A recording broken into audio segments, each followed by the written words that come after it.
All right. So, as Stacy and Chelsea just showed us, we are here because we're interested in the moment for this movement and also where we're headed. And so to really do that, we need to spend some time reflecting on and centering ourselves in our movement's history. So reflecting on where we've been is important to allow us to coordinate our paths and learnings together. In the past 2 years, there's been a huge growth of folks into the movement, and we want to make sure that we all share the rich history that we have. So that's what we are focused on in our next sequence. Okay. While our families didn't experience these raids, our other mothers like Alversa Bills and Mary Wesley did. These practices violated our rights to protection under the Fourth Amendment, placing families in grave danger from the government. One of the strategies the women employed was to collaborate with legal aid lawyers to take their fight to the courts, which led to the Supreme Court striking down the man in the rule in 1968. Yet today, we see remnants of these tactics being deployed across the nation, with stories about ICE raids on people in their homes, in place of work and worship, and potentially even schools. We need to protect our communities from this government overreach, just like the mothers did in 1968.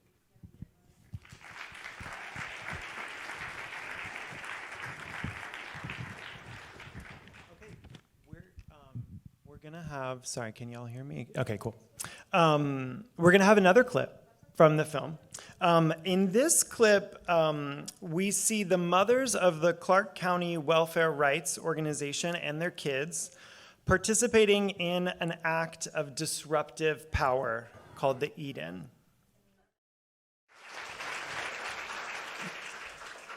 I was 13 years old when I experienced my first Eat-In. But prior to this event, Mama and the women would meet at our home, where the legal aid attorneys would work with them on strategies, knowing their rights, and what disruptive actions we would take. I remember my mother making me the official hostess at these meetings, where I would serve my favorite drink, grape Kool-Aid. I would serve the women while they took notes and discussed strategies. I was so excited to be included in the planning sessions. At many of these events, I would stay close to my mother's side to watch out for her and any danger that she would experience because we had been threatened many times. I would often attend meetings, and I would ask if I could stay home from school to participate in many of the planned demonstrations. This was just the start of the women learning about the power they held. They learned how to use their voice to lobby at the local, state, and government levels. They would go on to impact policies at the national level. It was extremely exciting for me to hang with my mother and learn from this group of phenomenal women. In the end, we brought food stamps to the state of Nevada.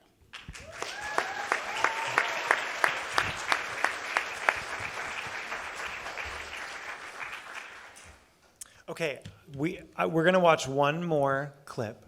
I am gonna exit the stage because after this, there will be some more people who join us on stage to kind of form a little bit of a timeline of our movement. I'll be back up after these brilliant folks share to kind of bring us to the moment. But in this third and final clip that we'll watch right now, this clip reveals national welfare rights organizations fight for a guaranteed income at the National Democratic Convention in Miami, Florida in 1972.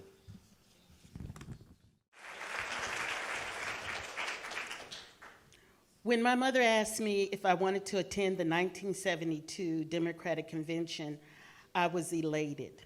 This would be my first trip on the airplane. Mama and Harriet Trudell, better known as Salt and Pepper, were the two elected delegates from the state of Nevada that would represent the National Welfare Rights Organization and support the guaranteed income proposal for $6,500 a year for families. There were other elected National Welfare Rights delegates from various states. The 1972 Democratic Convention is where I learned more about the guaranteed income movement. My mother explained to me, if we had a guaranteed income of $6,500 a year and the opportunity to work, we wouldn't need welfare. That $6,500 in 1972 would almost be equal to $50,000 today. Imagine that being our income floor. Now we can see what visionary leaders these women were in demanding this guaranteed income.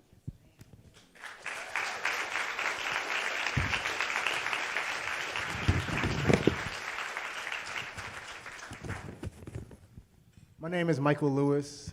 I'm the academic. I'll try to be less boring than we usually are. I'll do my best, but I am an academic, I'm sorry.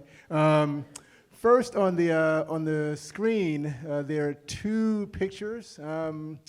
One on the left is of me and a colleague who's now retired, but I used to work with her, Mimi Abramovitz.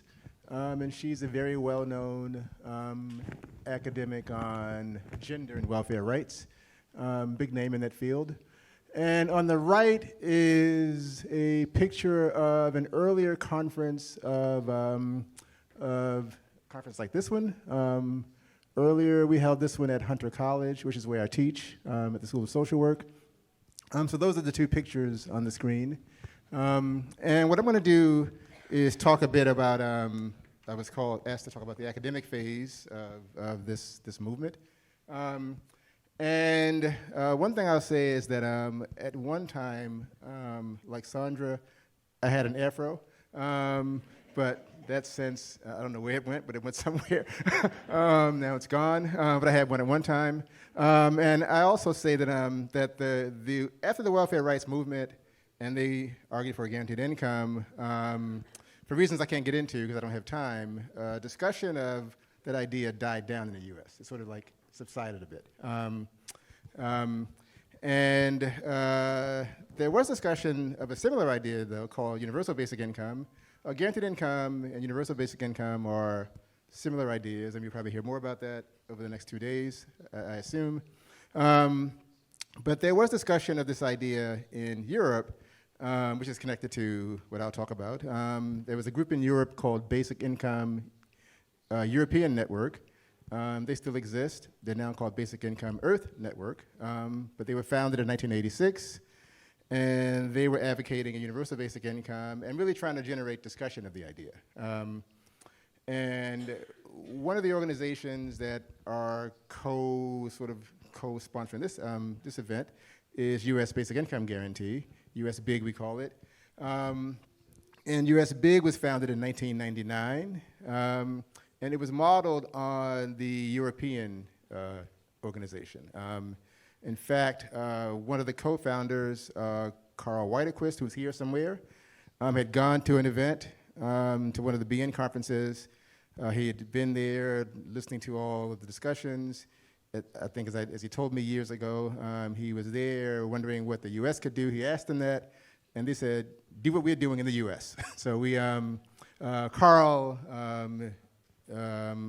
a friend of ours, Pam Donovan, a sociologist, Fred Block, an economist, Charles M.A. Clark, we sort of founded US Big in 1999, based on BN. And early on, we were joined by Michael Howard, who's here somewhere, Erin Noguchi, who's somewhere over there somewhere,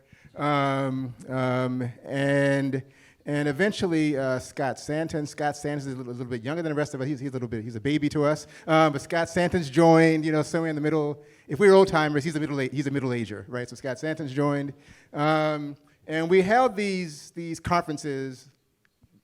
This is like the 23rd one or something like that, whatever this is. But we had the first one of these in 2002. It was very different, much more academic than is the case now.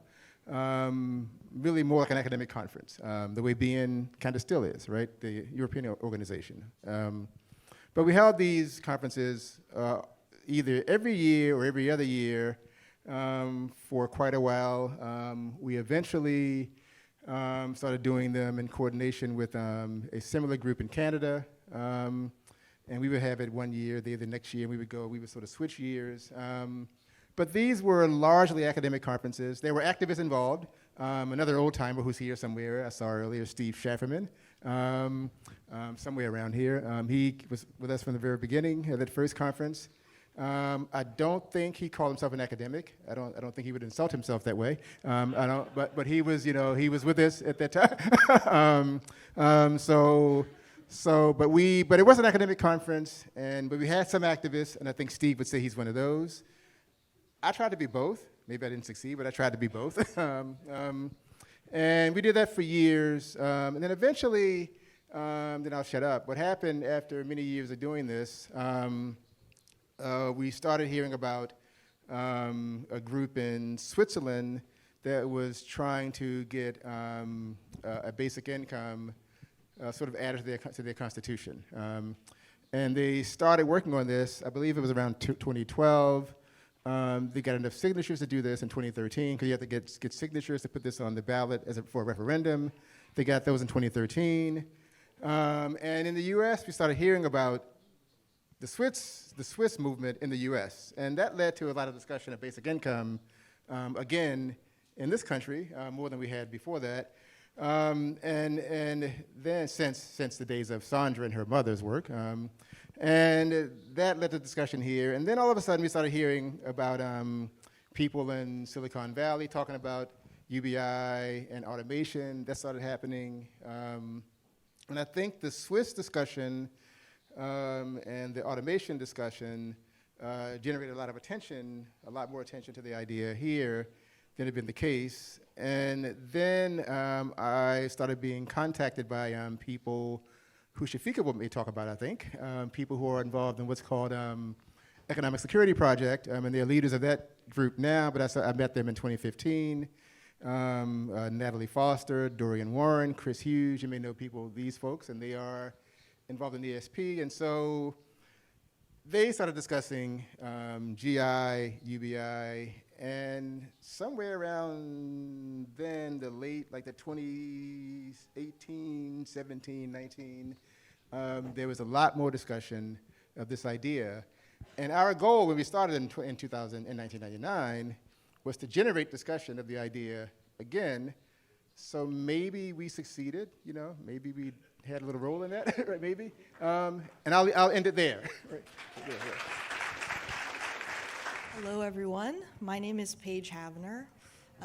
I am an activist living in Brooklyn, and I've been a member of the income movement for a number of years now. I've been asked to talk about the years 2018 to 2020, so I'm going to give a little bit of history on that from my own perspective.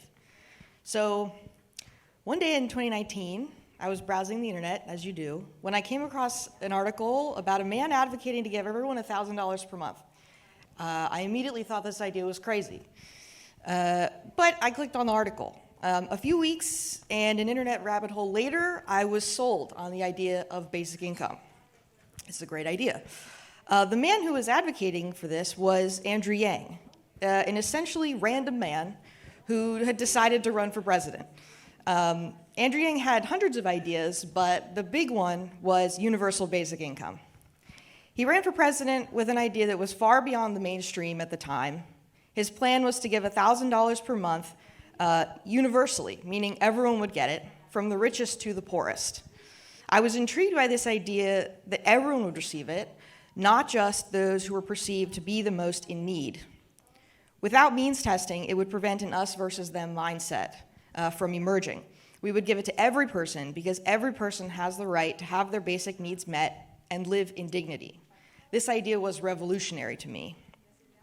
This idea was also new to the public, and his campaign introduced the idea of a universal cash payment to the masses, or at least to those who were tuned into the Democratic primary.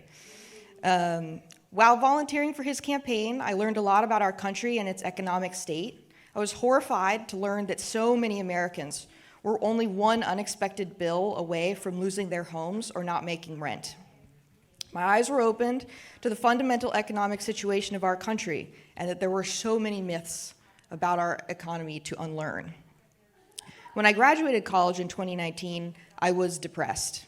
I had hoped to be able to help solve the world problems with my design skills, but I felt frustrated by the limitations of working for a for-profit company. Company was interested in doing what was profitable, not what was best for the people or for our country. At the same time, I was learning about basic income and the real state of our economy. I began to realize that we needed system-level change. These companies were not going to do what was right for the planet or for the people unless there was a financial incentive. And changing these incentives was a system-level change that would require policy. So my interest turned to politics. Coincidentally, at the same time, I was learning more about Andrew Yang and his campaign. And that summer, I started attending meetups for fellow Andrew Yang and basic income enthusiasts in New York City. Yes. It was really wonderful. I remember sitting at a bar in Greenpoint discussing basic income for passionate, like-minded people for hours. It was exhilarating. I had never experienced anything like it. I imagined a future where nobody was hungry, where nobody was left behind. I imagined a future with an explosion of art, culture, activism, and abundance. Imagine how much more art could be created if artists were free to pursue what they were truly passionate about. They didn't have to worry about their gig at Starbucks to pay rent, you know? Imagine how much more we could discover if scientists could pursue what truly interested them. My brain was exploding with ideas, and my heart was exploding with hope and possibility. The campaign pulled me out of my depression and gave me a sense of agency and connection to others. I was heartbroken when Andrew dropped out of the race. Yes, I had naively believed he could win. But I still had this wonderful community of people who were passionate about the same ideas. I had never seen myself as an activist before, but I had become one without realizing it. My attention soon turned to the larger movement for basic income. The Basic Income Movement organization gave us structure to help organize. After this, the Yang Gang, as we were dubbed, and other basic income advocates felt a bit without direction. We were struggling to organize ourselves without the structure of a campaign and without direction. So the Basic Income Movement helped provide us that direction and structure. This was my first, in the fall of 2019, we organized the first Basic Income March in New York City. This was my first experience helping to organize anything larger than a meeting, and it was really fun to yell in the streets. It was joyful. You know, you get $1,000, you get $1,000. It was really fun. I had a great time. The year after, we organized a more COVID-friendly bike parade, and we organized some art installations in the park, which gave us the opportunity to have conversations. We had a lot of meaningful conversations. Looking back at those years, I'm struck by how diverse and passionate our community was. We had people from a wide array of backgrounds and political beliefs. Andrew's campaign had lifelong socialists and people far on the left under the same big tent as people who had voted for Trump and who you would never have expected to be for basic income. So it was really amazing to be in such a diverse body of people. And I've never experienced anything like that since then. I hope that as our movement continues, we can continue to have such a broad and wonderful coalition as we build our movement. Thank you. Alrighty, thank you, Paige. So we're gonna, this timeline, what's so interesting about it is that there are so many different things simultaneously converging at, just around the same amount of years for the modern sort of era movement. So I'm gonna focus deeply on 2020 beyond, but to really get there needs to be another chunk of the 2016 to 2020 story. I just wanna ask everyone really quick, in 2016 through 2020 or so, when the first two pilots were getting started, when momentum was galvanizing again, can someone remind me who was president? It was Trump. So I just, want you to keep that context in mind when you're thinking about what was taking place. In those years, there was a group, different groups of people coming up together. There was this guaranteed income movement that was starting to really coalesce, but it wasn't emerging from nothing, right? It was built from a lot of intentional coalition building that was bringing together a lot of odd bedfellows in the same room, some tech folks alongside some academics, alongside a lot of government rising leaders. And I say this because a lot of people didn't actually know that this room took place. It was a culmination event in 2019 called Bold versus Old, and it had a lot of political climbers, but climbers has like a negative connotation. They were rising up in the political landscape. So people like Cory Booker, it had Ro Khanna, it had Lina Khan, who was chairing the FTC. It also had Kamala Harris there. And so they were meeting and they, were working on this bold versus old vision of which guaranteed income was actually a really big fundamental part. That doesn't mean that everyone always had the courage to do it when they gained greater governing power, but I do need us to know that that room was being built at that time when that was the same, we were as terrified then, maybe less so than now, but in that moment, before you knew what a second term would look like, you were quite terrified. So in that were also two groundbreaking pilots that were kind of lighting a fuse within people. And that was the one in Stockton, California, led by Mayor Michael Tubbs. It was the first guaranteed income work actually being led by an elected official and instead of someone kind of being held to the gun to have to do something good for their folks. And simultaneously, where elected leadership wasn't really possible, we had Dr. Aisha Nyandoro launching the Magnolia Mothers Trust in Jackson, Mississippi. And so that was showing another version that was more nonprofit-led, right? Led for communities, for women who were in HUD-subsidized housing. And then there was a catalyst that was happening that was really sparking things too, right? There was something that we all know very lovingly as the global pandemic, which supercharged a lot of this work and the movement's sort of ability to pick things up. Elected officials were running to use ARPA dollars to give direct cash to constituents. Really good plan, really good results, really good reason to be doing this.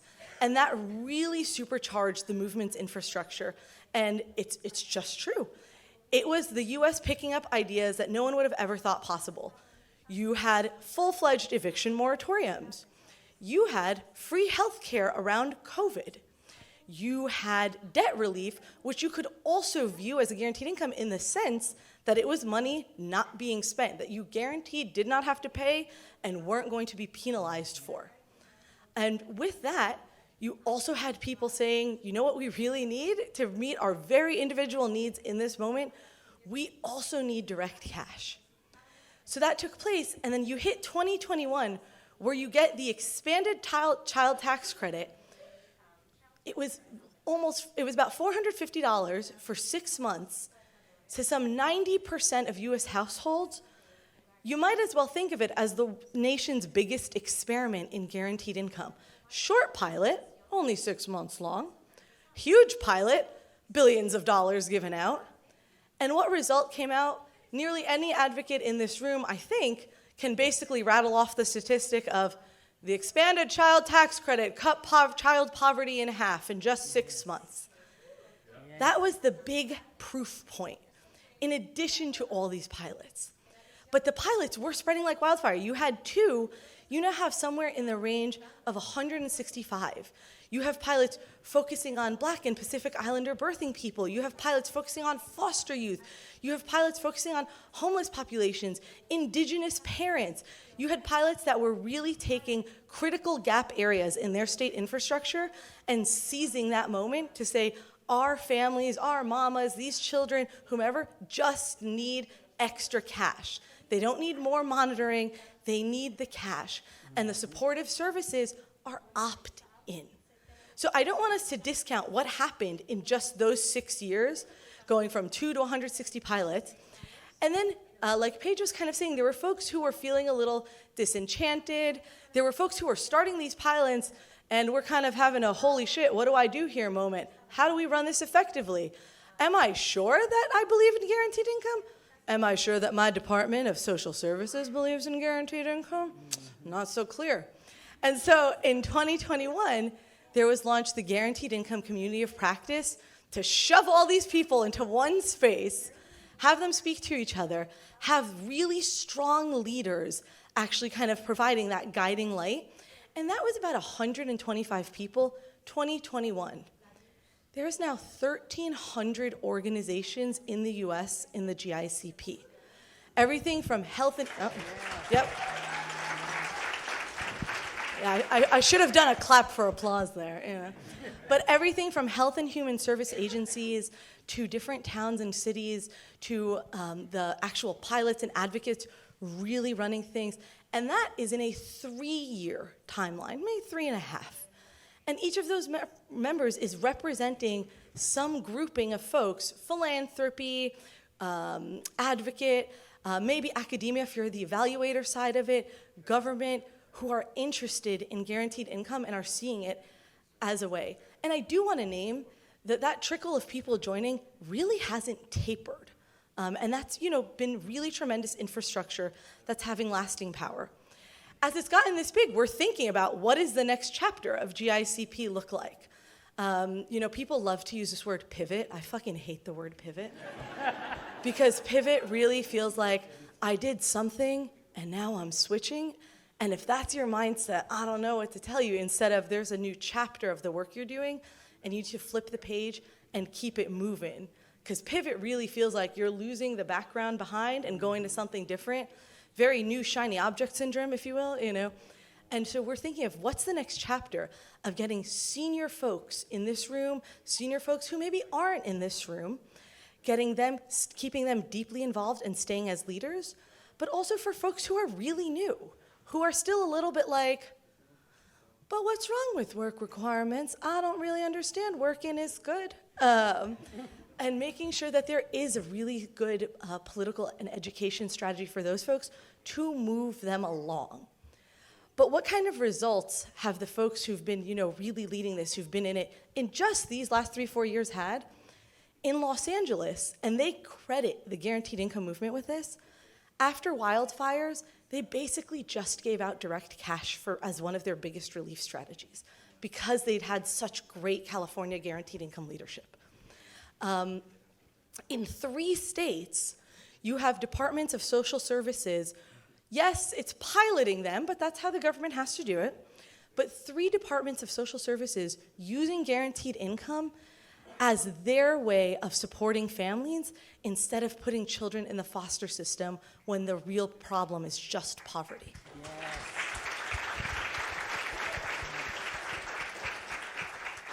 You have pilots in red states, blue states, purple states, and it's gotten so popular that we now have to have a resistance, which is, horrible, but very exciting.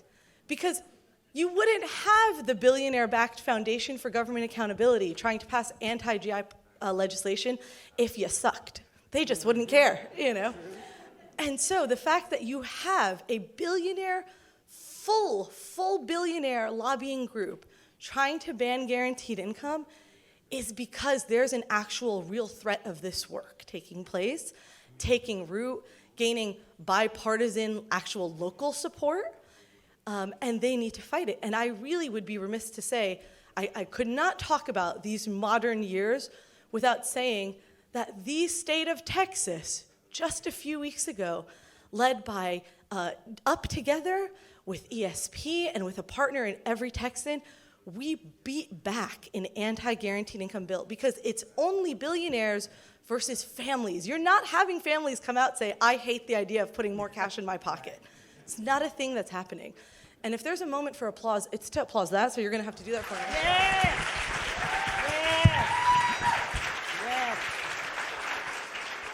So at our next GICP convening, myself, Ivana, our partners in Texas, we're really gonna kind of give the playbook on how that came to be, because it really is something to behold. So, when we're thinking about this very shitty, hard moment we're in, I feel like, I don't know, maybe I'm breaking the C3 rule by saying Trump. I don't think I am, but everyone's kind of skirting around it. They're like, the moment is hard. But we're not saying, what's actually happening. But so when we think about Trump in 2025, and we're thinking about what is to be done, it's okay to go back a little bit inward and go, this is a big planning moment. This isn't a governing moment for our movement. It's not. This is a real planning moment to go, holy shit, we've had 165 pilots. What have been some of the best things? Maternal health, domestic violence, foster youth, and think, when we get to have that governing moment, maybe it's in my current blue state, or maybe it's in 2029, the same way that innovations got yanked off the shelf during the pandemic, we need to be ready for that to happen again, and not for this to be the moment of backslide. Because there will be another governing moment. In some of your states, you may already still be in that governing moment. But federally, your work in these few years is to build broader public support. Your work is to not have backslide and find the next shiny object, because rest assured, the billionaire-backed folks will also try and kill that plan, so there's just no point. And your work is to be ready for your governing moment and have that actual broad base of public support for cash, because it does exist. Ooh, wow. Woo! Woo!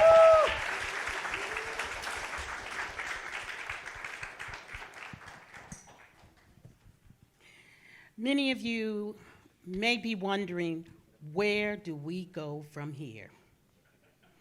We don't want to go back to the 1960s and 70s, but in many ways, we already are.